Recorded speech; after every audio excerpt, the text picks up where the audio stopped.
प्रसिद्ध धार्मिक सामाजिक हस्ती ममता कुलकर्णी ने अचानक मंडलेश्वर पद से इस्तीफा देकर सभी को चौंका दिया है। उन्होंने अपने इस्तीफे का एक वीडियो अपने इंस्टाग्राम पर पोस्ट कर ये जानकारी साझा की है। उन्होंने इस्तीफे को व्यक्तिगत कारण बताया है।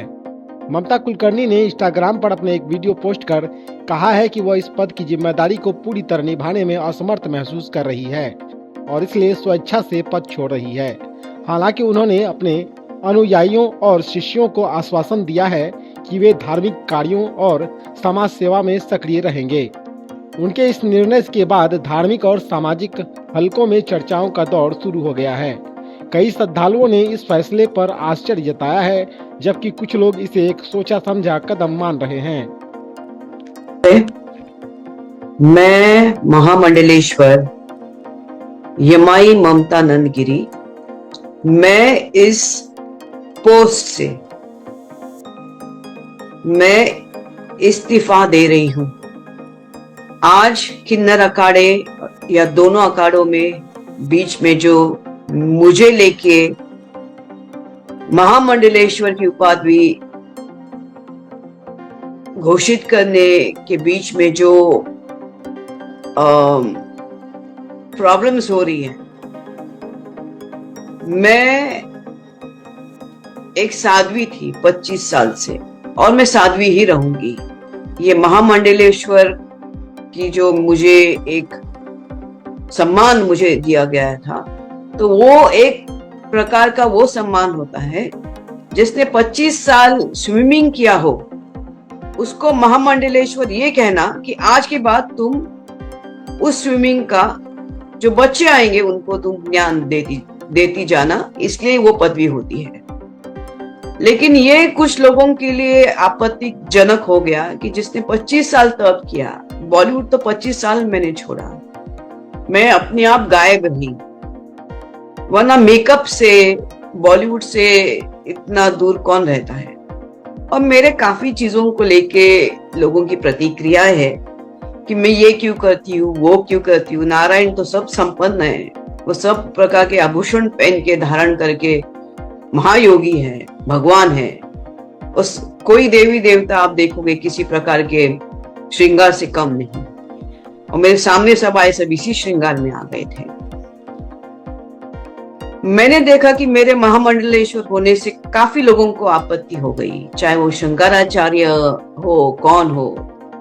और कोई कहता है, एक शंकराचार्य ने कहा है कि मुझे ये जो किन्नर अखाड़े उसके बीच में बेचारी ममता फंस गई।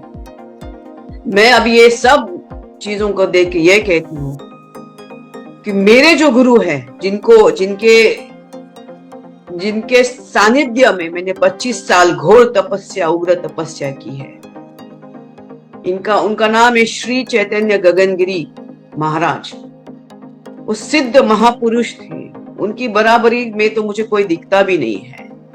सब अहंकारस्पद लोग हैं, झगड़ रहे एक दूसरे से। मेरे गुरु तो काफी ऊंचे हैं और उनके सानिध्य में मैंने 25 साल तप किया है। मुझे किधर किसी कैलाश में जाने की जरूरत नहीं, मुझे किसी मानस सरोवर या हिमालय में जाने की जरूरत नहीं। सब ब्रह्मांड मेरे सामने है।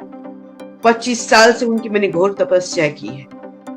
लेकिन आज मेरे महामंडलेश्वर होने से जिन को आपत्ति हो गई है, जिसकी वजह से ये सब हिमांगी विमांगी है, मैं उनके बारे में कम बोलूं तो बेहतर रहेगा। इनको ब्रह्म विद्या, इनको किसी चीज से कोई लेना देना नहीं, उनको मालूम ही नहीं वो चीज क्या होती है। तो उनके बारे में अभी मैं कुछ बीच में बोलना नहीं चाहती। बस इतना कहना चाहती हूँ कि मुझे मेरे जो आचार्य, डॉक्टर आचार्य लक्ष्मी नारायण त्रिपाठी जी हैं, मैं उनका बहुत सम्मान करती हूँ। और जहां तक मेरे पैसे की लेन देन की बात है, जब मुझे 2 लाख मांगे गए थे, मेरे सामने 3-4 महामंडलेश्वर थे, मेरे सामने 3-4 जगत गुरु थे उसी रूम के अंदर, और मैंने कहा मेरे पास 2 लाख नहीं। तब जाके वहां पे जो बैठी हुई जय अंबागिरी महामंडलेश्वर है, उन्होंने उनके जेब से 2 लाख देके लक्ष्मी नारायण त्रिपाठी जी को दिया था। लेकिन इसके ऊपर है कि मैंने 4 करोड़ दिए, 3 करोड़ दिए, 2 करोड़। ज्ञान, ये पैसा कोई ज्ञान से नहीं होता है, ये घोर तपस्या और ध्यान से होता है। और मैं, जैसे मैंने कहा कि मैंने कुछ नहीं किया, ये सब वहां चंडी है जिसकी मैंने आराधना 25 साल से की है। और अभी वही शायद मुझे संकेत दे रही कि मुझे ये सब चीजों से बाहर निकलना चाहिए। जितना जल्दी उसको इस चीज से ये था कि मुझे इसके अंदर होना चाहिए था, मुझे सामने से नोट ये दिया गया था। तो मैंने बोला ठीक है, एक प्रकार का एक सर्टिफिकेट होता है कि आज के बाद मैं जो आएंगे उनको मैं अपना ज्ञान दूंगी, लेकिन शायद वो देखेंगे आगे चल के इसका क्या होता है। इससे थोड़ी मैं अपने ध्यान समाधि और मेरा ये कम करूंगी। एनीवे, नमस्ते। बस ये कहने के लिए कि मैं इस पदवी से बाहर जा रही हूँ, उसको वापस कर रही हूँ। थैंक्स।